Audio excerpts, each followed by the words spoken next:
वक्फ संशोधन अधिनियम पर मंगलवार को हुई सुनवाई के दौरान सुप्रीम कोर्ट ने कानून के पक्ष में संवैधानिकता की अवधारणा को रेखांकित करते हुए कहा कि वक्फ कानून को चुनौती देने वाले याचिकाकर्ताओं को अंतरिम राहत के लिए एक मजबूत और स्पष्ट मामले की जरूरत है। सुप्रीम कोर्ट में वक्फ संशोधन अधिनियम 2025 की संवैधानिकता Waqf law hearing in Supreme Court को लेकर बुधवार को दूसरे दिन भी सुनवाई चल रही है। केंद्र सरकार की तरफ से इस वक्त सुप्रीम कोर्ट में सॉलिसिटर जनरल तुषार मेहता अपनी दलीलें रख रहे हैं। सरकार की तरफ से एसजी मेहता ने कहा कि हमने 1923 से चली आ रही बुराई को खत्म की। हर हितधारक की बात सुनी गई। मेरा कहना है कि कुछ याचिकाकर्ता पूरे मुस्लिम समुदाय का प्रतिनिधित्व करने का दावा नहीं कर सकते। हमें 96 लाख प्रतिनिधित्व मिले। जेपीसी की 36 बैठकें हुई। वक्फ पर इस वक्त सुप्रीम कोर्ट में सरकार की तरफ से सॉलिसिटर जनरल तुषार मेहता क्या दलीलें पेश कर रहे हैं, जानिए सुनवाई से जुड़ी हर एक बात। वक्फ संशोधन कानून की वैधता को चुनौती देने वाली याचिकाओं पर सुप्रीम कोर्ट में बुधवार को लगातार दूसरे दिन सुनवाई हुई। केंद्र की तरफ से solicitor general SG Tushar Mehta ने कोर्ट से कहा कि सरकारी जमीन पर किसी का कोई हक नहीं हो सकता, चाहे वो वक्फ बाय यूजर के आधार पर ही क्यों ना हो। एसजी मेहता के मुताबिक अगर कोई जमीन सरकारी है तो सरकार को पूरा अधिकार है कि वह उसे वापस ले ले, भले ही उसे वक्फ घोषित कर दिया गया हो। किसी भी प्रभावित पक्ष ने अदालत का दरवाजा नहीं खटखटाया।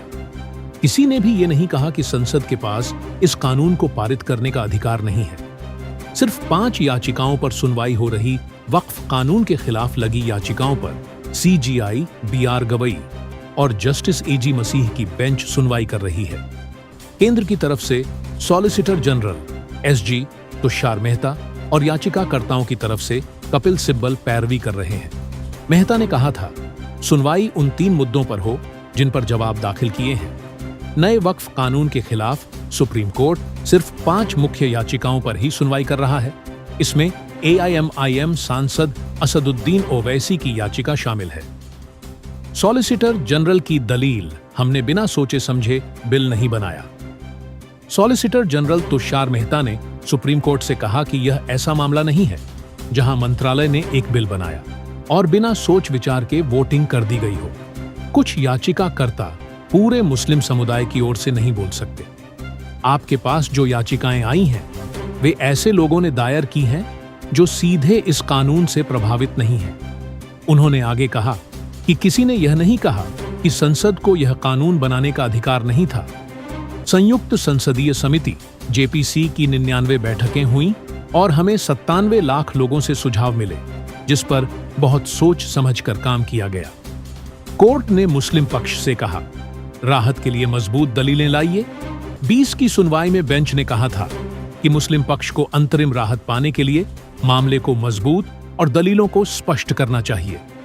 याचिकाकर्ताओं का कहना था कि कोई संपत्ति ASI archaeological survey of India के संरक्षण में है तो वह वक्फ संपत्ति नहीं हो सकती। सीजेआई ने मुस्लिम पक्ष को हिदायत दी थी, स्पष्ट मामला न हो तो कोर्ट हस्तक्षेप नहीं कर सकता।